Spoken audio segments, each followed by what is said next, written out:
Welcome again my friends who are watching my video on this YouTube channel Friends Classes. I am Ravi Rajput and you are watching me our channel. So last class में हमने किया था क्या कि जो present tense है उसके सब टाइप्स। तो पहला उसका सब टाइप्स था क्या, सिंपल प्रेजेंट टेंस, उसको हमने कंप्लीट किया था। आफ्टर दैट उसका था प्रेजेंट कंटिन्यूअस टेंस, उसको हमने कंप्लीट किया था। तो आज की क्लास में हम present perfect tense and present perfect continuous tense को क्या करेंगे, देखेंगे। तो चलिए देखते हैं आज का हमारा क्वेटेशन क्या है। The mystery of the success in the life is to ready to capture the upcoming opportunity. That means the mystery, mystery means होता है रहस्य। तो the mystery of the success in the life, that means कि जो success का जो रहस्य होता है, हमारी जो सफलता होती है, उस सफलता का जो रहस्य होता है वो क्या होता है बेटा, इन द लाइफ, हमारे जीवन में, is to ready to capture. Capture मतलब क्या होता है, अधिग्रहण कर लेना। कैप्चर मतलब उस चीज को पकड़ कर रख लेना, ठीक है ना। तो रेडी टू कैप्चर कि हम तैयार रहें पकड़ने को। किसको पकड़ने को? The upcoming. अपकमिंग मतलब आने वाली, अपॉर्चुनिटी मतलब अवसर, ठीक है। तो दैट मीन्स आने वाली अपॉर्चुनिटी को कैप्चर करने के लिए हमेशा रेडी रहना, यही क्या होता है, the mystery of the success in the life. हमारे जीवन की सफलता का क्या होता है, रहस्य होता है। चलो अब हम आगे पढ़ते हैं क्या, प्रेजेंट परफेक्ट टेंस। कौन सा पढ़ेंगे? Present perfect tense. First of all हम इसके क्या देखते हैं, कीवर्ड। जैसा कि हम हर बार करते हैं, कीवर्ड्स मैंने आपको पहले बता दिया था कि कीवर्ड्स क्या होते हैं किसी भी टेंस के लिए कीवर्ड्स के क्या मायने हैं, ठीक है। तो कीवर्ड्स देखिए आप सबसे पहले, already, just, yet, as yet, recently, lately, till now, just now, so far, this week, this month, this year, up to now, up to the present, ever, never, during the last few days, etc. तो ये सारे जितने भी words दिखाई दे रहे हैं, ये सारे किस चीज के कीवर्ड हैं? प्रेजेंट परफेक्ट टेंस के। दैट मीन्स अगर आपको सेंटेंस में ये सारी की सारी एडवर्ब्स, अब देखिए आप एडवर्ब्स क्या होती हैं, ये जब मैं आपको टेंसेस के बाद पार्ट ऑफ स्पीच कराऊंगा तब उसमें प्रॉपर ढंग से हम पढ़ेंगे कि एडवर्ब क्या होती हैं। तो ये जितने भी सारे एडवर्ब ऑफ टाइम है, ये अगर आपको दिखाई देते हैं कहा, किसी सेंटेंस में, सिंपली आप इतना समझिए कि अगर ये सारे वर्ड्स अगर आपको कहां दिखाई देते हैं, किसी भी टेंस में दिखाई देते हैं, किसी भी सेंटेंस में दिखाई देते हैं, तो आपको कौन सा टेंस पढ़ना है? प्रेजेंट परफेक्ट टेंस, ठीक है। आई होप कि आपने ये सब उतार लिया होगा, और नहीं उतारा हो तो वीडियो को पॉज करके उतार सकते हैं। अब हम देखते हैं इसके क्या, इसके हेल्पिंग वर्ब्स और मेन वर्ब्स। तो जैसा कि मैंने आपको पहले बताया था, क्या प्रेजेंट परफेक्ट की हेल्पिंग वर्ब क्या होती है, बताइए जल्दी, क्या होती है प्रेजेंट परफेक्ट की helping verbs? Has and have. Okay, मैंने आपको बताया था अगर हैव की किसी भी फॉर्म के साथ अगर हम क्या लगा दे, मेन वर्ब की थर्ड फॉर्म, दैट मीन्स वो कौन सा टेंस बन जाता है? परफेक्ट टेंस बन जाता है। कौन सा टेंस बन जाता है? परफेक्ट। और प्रेजेंट, प्रेजेंट क्योंकि क्या आ रहा है, मेन वर्ब की फर्स्ट फॉर्म या फर्स्ट फॉर्म में एस, इसलिए क्या कहेंगे इसको, प्रेजेंट। तो कौन सा टेंस बना? प्रेजेंट परफेक्ट टेंस, ठीक है। अब इसकी हेल्पिंग वर्ब्स और मेन वर्ब्स हमने देख ली। अब इसके क्या देखते हैं हम, फॉर्मूला। फॉर्मूला किसके? फॉर्मूलाज किसके बेटा? इसके सेंटेंस बनाने के। तो सबसे पहले कौन सा सेंटेंस आता है हमारा, हमेशा की तरह अफर्मेटिव सेंटेंस। तो अफर्मेटिव के लिए हम सबसे पहले क्या करते हैं, सब्जेक्ट। सब्जेक्ट के बाद क्या लिखते हैं, हेल्पिंग वर्ब। अब हेल्पिंग वर्ब कौन सी है यहाँ पर, हैज और हैव। साथ में क्या लगाएंगे, मेन वर्ब की थर्ड फॉर्म। क्या लगाएंगे, मेन वर्ब की थर्ड फॉर्म, और उसके साथ क्या लगाएंगे, एक प्रॉपर ऑब्जेक्ट। आया समझ में, ठीक है। नेक्स्ट अब हम देखते हैं इसका क्या, नेगेटिव सेंटेंस। नेगेटिव सेंटेंस के लिए केवल क्या होता है, नॉट लगाना होता है। केवल क्या लगाना होता है, हमें नॉट लगाना होता है। तो देखिए सब नेगेटिव के लिए क्या लगाएंगे, सबसे पहले सब्जेक्ट, आफ्टर दैट क्या लगाएंगे, same helping verb, after that क्या लगाएंगे, नॉट। क्या लगाएंगे बेटा, नॉट लगाएंगे, एंड आफ्टर दैट क्या लगाएंगे, मेन वर्ब की third form, and after that object. ये हमारा किसका फॉर्मूला बना, नेगेटिव का। आई नेक्स्ट आता है क्या, इंटरोगेटिव। इंटरोगेटिव मैंने आपको दो बताए थे, कौन कौन से, एक तो बिगिन विद हेल्पिंग वर्ब और दूसरा कौन सा था, बिगिन विद WH वर्ड। दोनों में क्या डिफरेंस होता है, केवल WH वर्ड वाले में हेल्पिंग वर्ब से आगे क्या आ जाता है, कोई भी एक WH वर्ड आ जाता है, केवल इतना सही फर्क होता है। तो अब हम इसका फॉर्मूला देखते हैं। देखो क्या आएगा, WH वर्ड, आफ्टर दैट क्या आएगा, हेल्पिंग वर्ब। हेल्पिंग वर्ब क्या है बेटा यहाँ की, हैज और हैव। उसके बाद क्या आएगा बेटा सब्जेक्ट, सब्जेक्ट के बाद क्या आएगा मेन वर्ब की थर्ड फॉर्म, उसके बाद क्या आएगा object and after that question mark. और अगर इसी चीज को हमें क्या बनाना है नेगेटिव बनाना है तो हमें क्या क्या करना था, केवल क्या करना है नॉट। कहां जोड़ेंगे नॉट, यहां पर। इस चीज का ध्यान रखना आप, नॉट कहां जोड़ेंगे, ठीक है ना। मैंने आपको बोला है जो मेन जो हेल्पिंग वर्ब है ना बेटा, उस हेल्पिंग वर्ब को ही हमें क्या करना है सब्जेक्ट से पहले लाना है। बाकी और सारी चीजों को हमें कहां लिखना है सब्जेक्ट के बाद लिखना है। इस चीज को ध्यान से देखना, क्योंकि अभी हम थोड़ी देर बाद जब हम क्या करेंगे प्रेजेंट परफेक्ट कंटिन्यूअस टेंस करेंगे तो वहां आएगी हेल्पिंग वर्ब हैज बीन और हैव बीन। वहां इस नॉट की सिचुएशन आपको ढंग से पता चलेगी कि नॉट एक्चुअली में कहां लगता है और क्यों लगता है। ओके, तो नॉट को हमें कहां लगाना है सब्जेक्ट के बाद में। केवल जो ये हेल्पिंग वर्ब है इसी को कहां लगाना है सब्जेक्ट से पहले। ठीक है, ये आपको समझ में आया। अगर इसका कोई एग्जाम्पल भी लेना चाहे तो देखो कैसे लिख सकते हैं। I have done this recently, I have done this recently. देखिए आई आया, उसके साथ क्या आया हैव आया, मेन वर्ब की क्या क्या आई थर्ड फॉर्म आई, दिस रिसेंटली। रिसेंटली क्या आया कीवर्ड, किसका कीवर्ड है बेटा ये प्रेजेंट परफेक्ट टेंस, इसलिए हमने कौन सा टेंस बनाया है प्रेजेंट परफेक्ट टेंस। इसी को नॉट लगाना है तो क्या लगा देंगे यहाँ पर not. I have not done this recently. इसी का अगर क्वेश्चन मार्क बनाना है तो हमें क्या करना है केवल हेल्पिंग वर्ब को आगे ले जाना है, तो क्या लिखेंगे have I done, have I done this recently. ठीक है, question mark.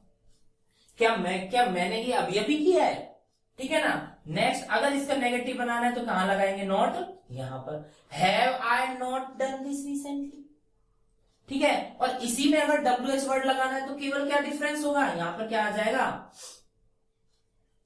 Why have I done this recently, मैंने ऐसा क्यों किया है, ये अभी जो ये कार्य किया है वो क्यों किया है। ठीक है, ये हमारे सारे क्या हुए इसके फॉर्मूलाज हुए विद एग्जाम्पल। ठीक है ना। अब हम इसके क्या देखते हैं, मेन हम इसके एग्जाम्पल कहां देखते हैं इसके यूजेज में। तो आइए हम देखते हैं कि इसका यूज कहां किया जाता है, कौन से टेंस का प्रेजेंट परफेक्ट टेंस। तो लिखिए आगे हेडिंग डालिए क्या present perfect tense, sorry the usages of present perfect tense. लिखिए the usages of present perfect tense, लिखिए आपने हेडिंग डाली होगी the usages of present perfect tense. तो देखिए अब इसमें क्या आएगा, सबसे पहले पहला यूज है क्या when the action is completed in the past। जब कोई एक्शन कंप्लीट होता है किसमें बेटा पास्ट में, and has its effect on the present, लेकिन उसका जो इफेक्ट होता है वो किस पर पड़ रहा होता है प्रेजेंट पर। मतलब कहने का मतलब क्या है, देखो when the action is completed in the past, जब एक्शन तो कंप्लीट होता है पास्ट में। देखिए प्रेजेंट परफेक्ट में और पास्ट में कितना सा फर्क होता है, इस चीज को दिखाने की कोशिश कर रहा हूं मैं।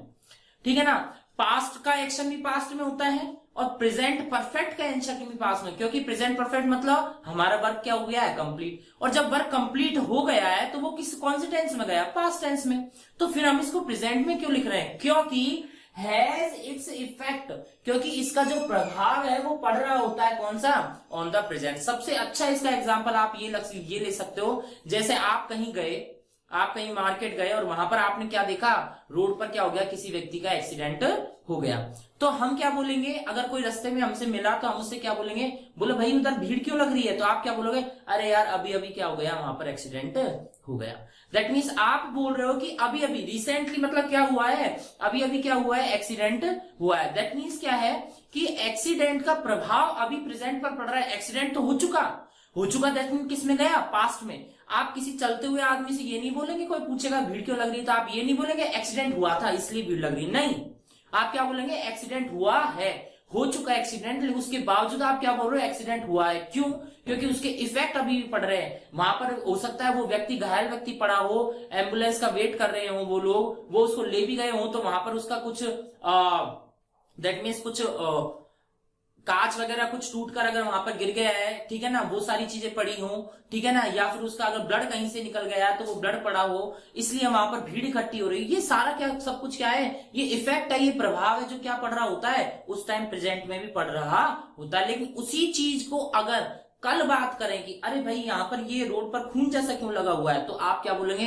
अरे भैया कल यहाँ पर एक्सीडेंट हो गया था। तब आप क्या बोलेंगे, एक दिन बाद क्या बोलेंगे, अरे भैया यहाँ पर एक्सीडेंट हो गया था। एक दिन बाद भी क्या, अगर सुबह एक्सीडेंट हुआ है शाम को भी बोलेंगे, शाम को अगर वहां पर कुछ नहीं है, सब कुछ साफ है, केवल कुछ खून के धब्बे से लग रहे हैं, तो आप क्या बोलेंगे, अरे भाई ये खून के धब्बे क्यों लग रहे हैं, अरे भाई सुबह यहाँ पर क्या हो गया था, एक्सीडेंट हो गया था। तो वो क्या था, प्रॉपर पास्ट, और ये क्या है, प्रेजेंट परफेक्ट। क्यों, इसका प्रभाव क्या हो रहा होता है, अभी भी पढ़ रहा होता है। तो यूजेस सबसे पहला यही है, क्या यूजेस, इसका यूज कहां करेंगे प्रेजेंट परफेक्ट टेंस का, when the action is completed in the past and has its effect on the present. तो देखिए अब इसका एग्जांपल देखिए, एग्जांपल है आई blank already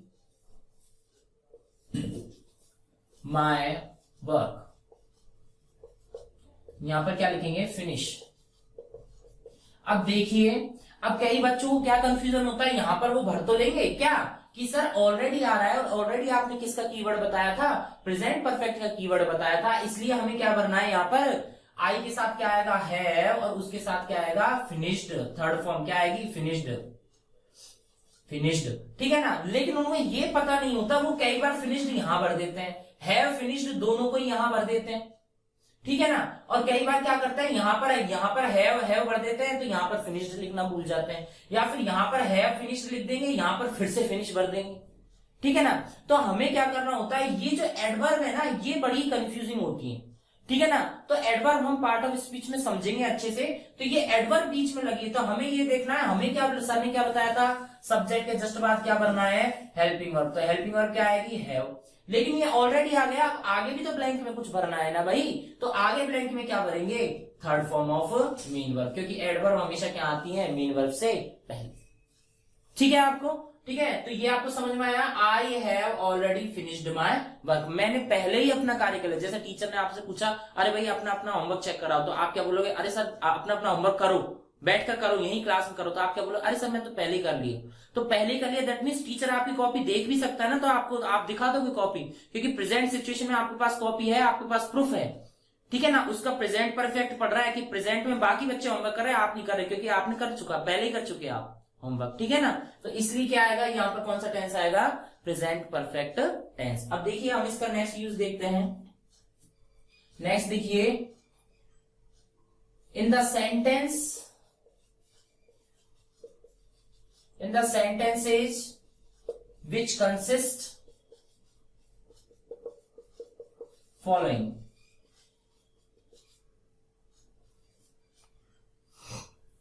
which consist following, देखिए क्या लिख रहा है, in the sentences which consist following। consist का मतलब क्या होता है, देखिए consist का मतलब क्या होता है कि निहित है एक तरह से। इन द सेंटेंस, ऐसे सेंटेंसों में इसका यूज किया जाएगा, विच कंसिस्ट, जिसके अंदर होगा, निहित होगा, क्या निहित होगा, फॉलोइंग मतलब निम्न प्रकार के। तो देखिए क्या क्या होगा वहां पर, देखिए दिस, दैट, और देखिए इट इज द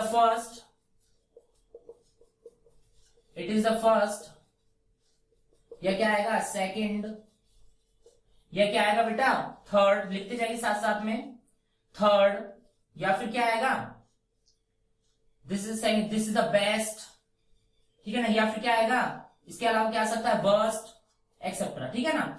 तो in the sentence which consist of following, ऐसे सेंटेंस जिसमें this, that, it is the first, it is the second, it is the third, it is the best, it is the worst, ये सारी चीजें अगर किसी sentence में दिखाई आएगी, तो हमें कौन सा टेंस बनना है, प्रेजेंट परफेक्ट टेंस बनना है। एग्जाम्पल लिखिए, देखिए दिस इज द फर्स्ट की जगह या लिख लिए the best, this is the best book, I blank ever blank. अब यहां पर क्या आएगा, रीड। देखिए अब ये एवर भी क्या है, एडवर्ब को काम कर रहा है, बताएंगे आपको।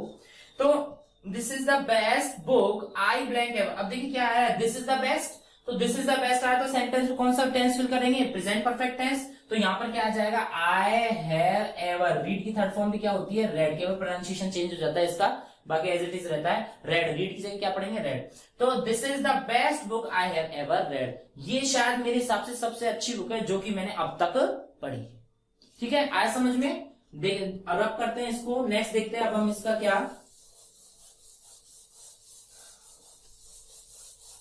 नेक्स्ट अब हम इसके यूजेस देखते हैं।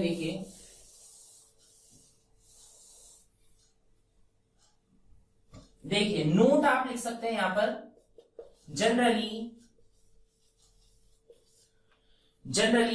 Present perfect tense does not have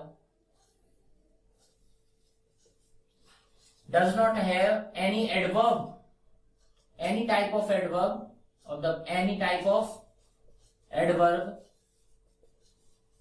of the past. That means देखिए क्या लिख रहा है, generally present perfect tense does not have any type of adverb of the past. That means कि जनरली जो प्रेजेंट परफेक्ट टेंस है ना बेटा, does not have any type of adverb of the past. मतलब कोई भी पास्ट की क्या नहीं होती, एडवर्ब नहीं होती। जनरली प्रेजेंट परफेक्ट टेंस में कभी भी किसी भी टाइप की पास्ट की एडवर्ब नहीं होती। यही फर्क होता है पास्ट में और प्रेजेंट में, कि पास्ट में तो कुछ ना कुछ पास्ट की एडवर्ब लिखी होगी और प्रेजेंट परफेक्ट में कोई भी पास्ट की एडवर्ब नहीं लिखी होगी। जस्ट लाइक अगर मैं एग्जांपल लिखूं, I have seen Amit yesterday. I have seen Amit yesterday. That means कि मैंने अमित को क्या देखा था, yesterday मतलब कल देखा था। तो देखिए अब हमने क्या लिखा है, have seen, और इसके साथ yesterday क्या होता है, एक पास्ट की एडवर्ब है। तो पास्ट की एडवर्ब के साथ हम ये have seen नहीं भर सकते, हमें क्या भरना पड़ेगा, यहाँ पर पास्ट में क्या आता है, saw, that means second form of main verb। तो I saw अमित yesterday। ये इसमें क्या होता है, डिफरेंस होता है। ठीक है ना, ये सारे हमारे यूजेस किसके हो गए, प्रेजेंट परफेक्ट टेंस के। नेक्स्ट अब हम सेंटेंस पढ़ते हैं, कौन सा, प्रेजेंट परफेक्ट कंटिन्यूअस टेंस। देखिए कौन सा टेंस पढ़ेंगे अब हम, प्रेजेंट परफेक्ट कंटिन्यूअस टेंस। देखिए प्रेजेंट परफेक्ट कंटिन्यूअस टेंस। देखिए अब इसके कीवर्ड्स लिखिए। देखिए कीवर्ड्स आई थिंक सबको पता होगा, सिंस और फोर। ठीक है ना, इसके अलावा क्या आ जाएगा, ऑल द टाइम। ठीक है ना, ये सारे इसके क्या हो जाएंगे, कीवर्ड्स हो जाएंगे। आगे देखिए, या फिर इसके साथ क्या आ सकता है, लॉन्ग, या क्या आ सकता है, हाउ लॉन्ग। ठीक है ना, एक्सेट्रा। ये सारे क्या आ सकते हैं, कीवर्ड्स आ सकते हैं। अब सिंस और फोर की आप बात देखिए, सिंस और फोर का यूज सबसे ज्यादा मेन है। यहां पर देखिए सिंस और फोर का यूज हमें कैसे करना है बेटा, सिंस का यूज हमें किसके लिए करेंगे, पॉइंट ऑफ टाइम। किसके लिए करेंगे, पॉइंट ऑफ टाइम। और फोर का यूज किसके लिए करेंगे, पीरियड ऑफ टाइम। किसके लिए, पीरियड ऑफ टाइम। जैसे कि अगर मैं लिखूं, एक सेंटेंस के थ्रू आप इसे अच्छे से समझ पाएंगे। जैसे कि अगर मैं लिखूं क्या, I have been teaching English for years. ठीक है ना, या फिर हम क्या लिख देंगे, फोर ईयर्स, या फिर क्या लिख देंगे, सिंस 2016। अब देखिए ये दोनों सेंटेंस यहां तक तो सेम है, आगे लिख रहा है या तो फोर ईयर्स, या फिर क्या लिखेंगे, सिंस 2016। Sorry for 1 minute.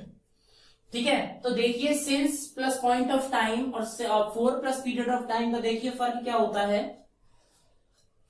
देखिए since plus point of time, देखिए I have been teaching English for 4 years. अब देखिए मैंने लिखा है आई हैव बीन टीचिंग, देखिए 2020 चल रहा है, तो 2016 से मैं क्या कर रहा हूं, इंग्लिश पढ़ा रहा हूं। तो देखिए 2016 से इंग्लिश पढ़ा रहा हूं, इसके लिए मेरे पास 2 मेथड है। या तो मैं बोलूं मैं 2016 से इंग्लिश पढ़ा रहा हूं, और या फिर मैं बोलूं पिछले 4 साल से इंग्लिश पढ़ा रहा हूं। तो दैट मीन्स कि क्या है, कि पिछले 4 साल से, दैट मीन्स वही बात, 2020 माइनस 4 इज इक्वल टू 2016। या तो मैं ऐसे, तो बात तो वही है कि या तो मैं 2016 से पढ़ा रहा हूं या फिर मैं पिछले 4 साल से पढ़ा रहा हूं। दोनों में बात एक ही कही है, लेकिन दोनों में वर्ड अलग अलग यूज में लिए हैं। तो वर्ड कैसे अलग यूज में लिए हैं, अगर मैंने कोई एक फिक्स पॉइंट लिया है, फिक्स टाइम का एक फिक्स पॉइंट लिया है, जैसे कि क्या कि मैं कब से पढ़ा रहा हूं 2016 से, तो फिक्स 2016 एक पॉइंट ऑफ टाइम हो गया। और इससे मैंने क्या बता दिया 2016 से लेकर पढ़ा रहा हूं, तो आप लगा लीजिए 2016 से लेकर 2020 चल रही, कितने साल हो गए, 4 साल, ठीक है ना। और अगर यहां पर बात करें 4 इयर्स की, तो मैंने आपको पीरियड काउंट करने की जरूरत नहीं है, मैंने आपको वैसे ही बता दिया कि पिछले 4 साल से, मतलब 4 साल का एक पीरियड है और पिछले 4 साल से मैं क्या कर रहा हूं, रेगुलर इंग्लिश पढ़ा रहा हूं। तो यही डिफरेंस है किसमें, पीरियड ऑफ टाइम और पॉइंट ऑफ टाइम। पॉइंट में आपको एक पर्टिकुलर पॉइंट, दैट मींस ये पॉइंटर यहां से काम क्या हुआ, स्टार्ट हुआ, और पीरियड ऑफ टाइम में क्या होगा, एक ये पॉइंट और एक ये पॉइंट, इन दोनों के बीच का क्या दिया हुआ होगा, पीरियड आपको क्या दे रखा होगा, दिया हुआ होगा। तो अगर ये इन दोनों पॉइंट के बीच का पीरियड अगर आपको दे रखा है, दैट मींस तो उसमें तो क्या आएगा 4।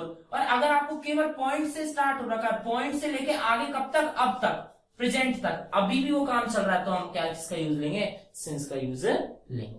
आपको समझ में आया ये सारी चीजें। या फिर all the time, long, how long, अगर इस प्रकार के कुछ कीवर्ड्स भी अगर सेंटेंस में आते हैं, तो हमें कौन सा टेंस बनना है, प्रेजेंट परफेक्ट कंटिन्यूअस टेंस। देखिए अब हम आगे देखते हैं, क्या इसके कीवर्ड्स हो गए, अब हम इसकी क्या देखते हैं, हेल्पिंग वर्ब्स। क्या देखते हैं बेटा, हेल्पिंग वर्ब्स देखते हैं। तो देखिए हेल्पिंग वर्ब्स में मैंने आपको बताया था, अब देखिए इसकी हेल्पिंग वर्ब्स में कंफ्यूजन होता है। क्या हमें अच्छे से पता है इसकी हेल्पिंग वर्ब, मैंने आपको बता दी थी, हैज बीन और हैव बीन।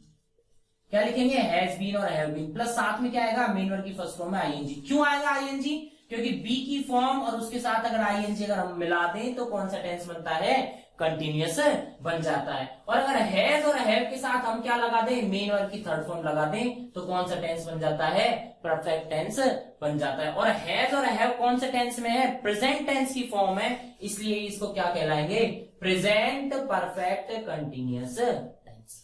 आया यहां तक समझ में, ये चीज मैंने आपको पहले ही बता दी थी। अब इसके फॉर्मूले बनाने में बड़ा ही ध्यान रखना है, जैसे कि अगर अफर्मेटिव सेंटेंस का फॉर्मूला बनाना है, तो हमें सबसे पहले सब्जेक्ट लिखना होगा, इसके बाद जो हम हेल्पिंग वर्ब लिख रहे थे ना, उसे नहीं लिखेंगे। क्यों, अगर आप ऐसे लिखेंगे हेल्पिंग वर्ब, तो हेल्पिंग वर्ब का मतलब तो पूरी हेल्पिंग वर्ब क्या है, हैज बीन और हैव बीन। लेकिन जब इसको आगे लिखेंगे आप, तो आप कंफ्यूज हो जाएंगे, इसलिए अब मैं डायरेक्ट क्या लिख दे रहा हूं, हैज हैव प्लस में क्या लगा रहा हूं, बीन। क्योंकि एक्चुअल में देखा जाए तो मेन तो हेल्पिंग वर्ब क्या है, हैज हैव ही है। ये बीन तो हमने क्यों लगाया है, ताकि हैज हैव में और मेन वर्ब की फर्स्ट फॉर्म में झगड़ा ना हो। इन दोनों का जो डिस्प्यूट है उसको क्या नाम से सॉल्व करने के लिए हमने किसका यूज लिया था, बीन का।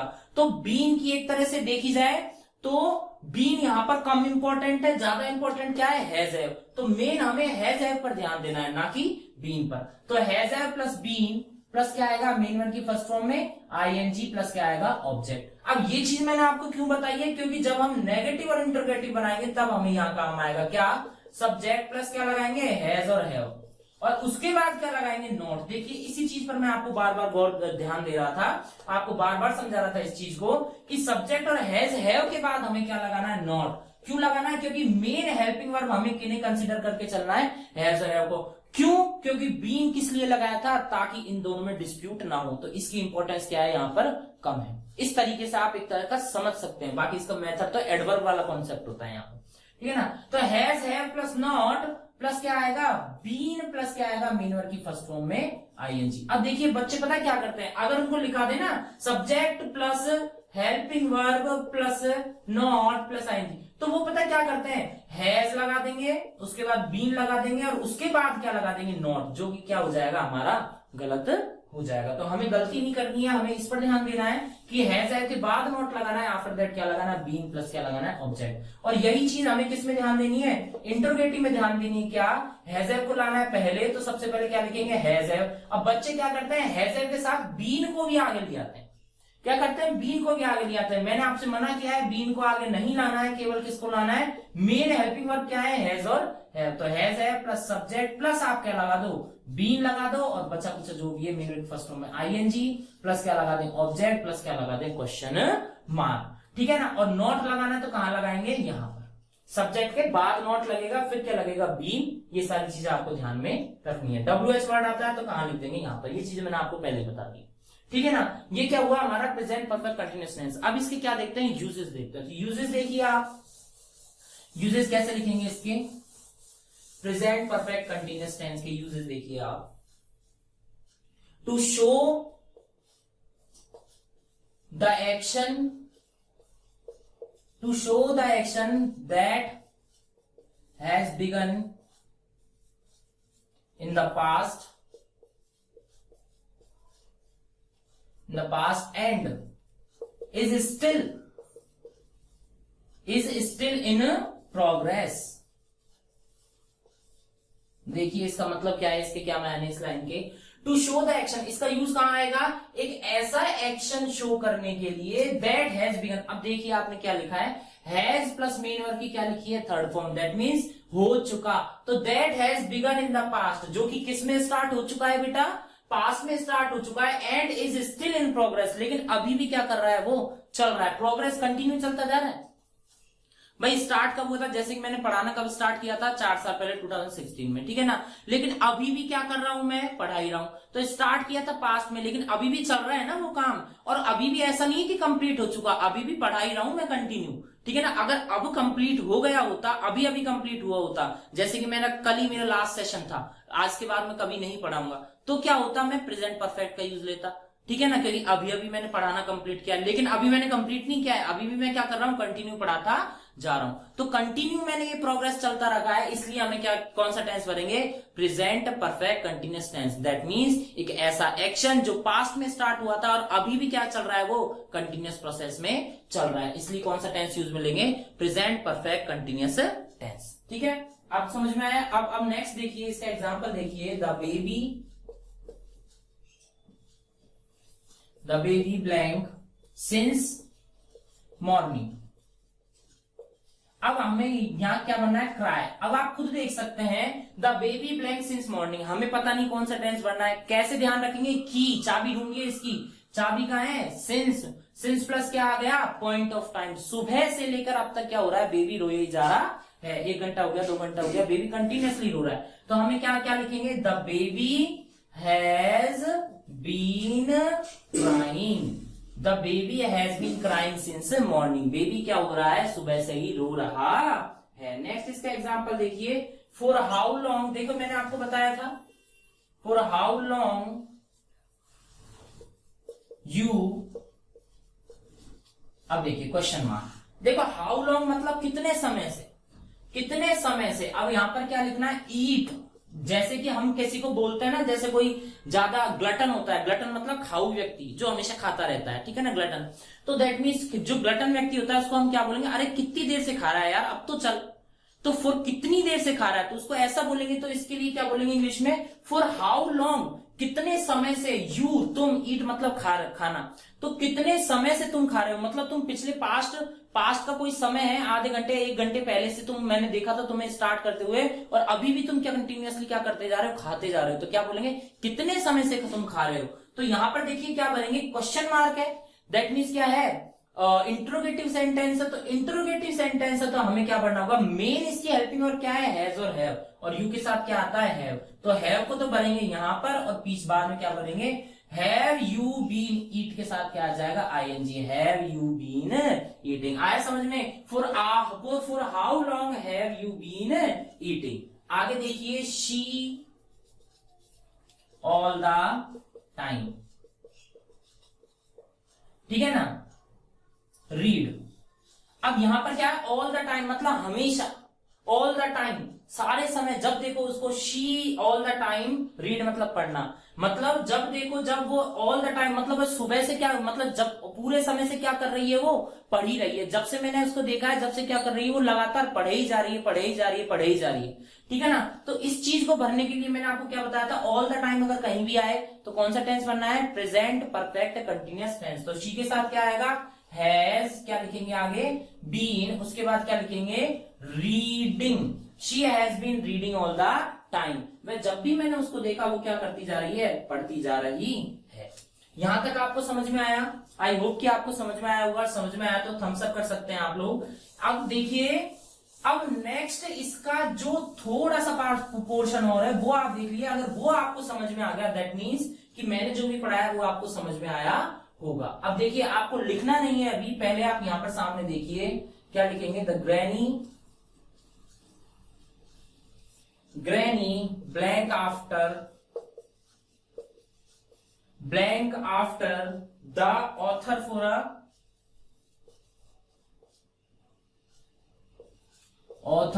For a long time.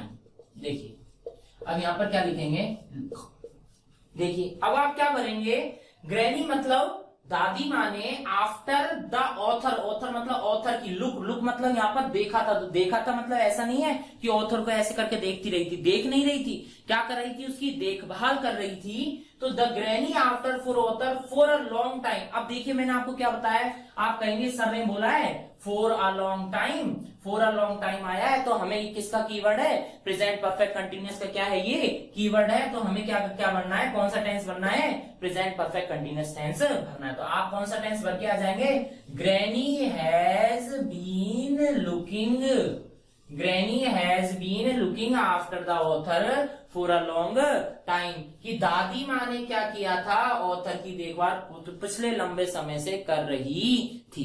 लेकिन अब आपको एक चीज नहीं पता, मैंने आपको पहले ही बोला था इसे लिखना मत, आपने एक चीज नहीं ध्यान में दी, यहाँ क्या इसमें सिर्फ केवल कीवर्ड पर ध्यान दे गए, लेकिन आपने इस वर्ब को ध्यान ही नहीं दिया कि ये वो वाली वर्ब है जो मैंने प्रेजेंट कंटिन्यूअस के एक्सेप्शन में लिखाई थी, प्रेजेंट कंटिन्यूअस के अपवाद में लिखाई थी, ऐसी वर्ब्स जिनका कभी कंटिन्यूअस टेंस नहीं बनता, ये उन्हीं में से क्या है, एक है। तो इसका मतलब देखो बी की फॉर्म प्लस आईएनजी, कौन सा टेंस बना, कंटिन्यूअस, और जबकि लुक का कोई भी कंटिन्यूअस नहीं बनता, तो हमने ये क्या कर दिया, गलत। तो इसको आप किसकी तरह लिख सकते हैं, एक एक्सेप्शन केस की तरह लिख सकते हैं, क्या कि यहां पर 4 प्लस टाइम होते हुए भी हम क्या नहीं भर सकते, प्रेजेंट परफेक्ट कंटिन्यूअस, क्योंकि लुक का कोई भी कंटिन्यूअस नहीं बनता। तो लुक का कंटिन्यूअस नहीं बनता तो ना तो प्रेजेंट परफेक्ट कंटिन्यूअस भर सकते,